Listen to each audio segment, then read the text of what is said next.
কেমন উপভোগ করলেন এবারে বর্ষবরণ? ভালোই। ভিড় তো আগের প্রত্যেকবারের মতোই সেম। তো ভালোই লাগছে, এরকম সব ডেকোরেশন গুলো অনেক ভালো লাগছে। বৈশাখ নিয়ে ইলিশের দাম আকাশচুম্বী থাকে। তো পান্তা ইলিশের যে সংস্কৃতি, এটা কি বাংলাদেশ থেকে শেষ হয়ে যাচ্ছে বলে মনে করেন?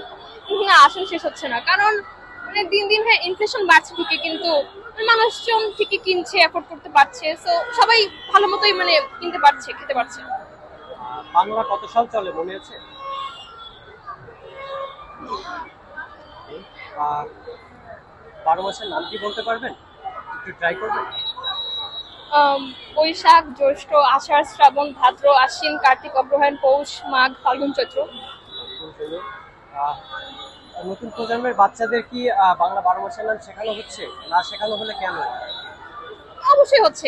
যদি হচ্ছে মানে বাংলা মিডিয়াম বা ইংলিশ মিডিয়াম কোনো এফেক্ট করে না, কারণ হচ্ছে সব বাচ্চাকে হচ্ছে কিন্ডার গার্ডেন বা ক্লাস 1 বা শিশু শ্রেণী সবাইকে পড়ানো হয়। তো তো সব বাচ্চারা আসলে জানে, এটা এখন না জানার কিছু নেই। অনেক ধন্যবাদ।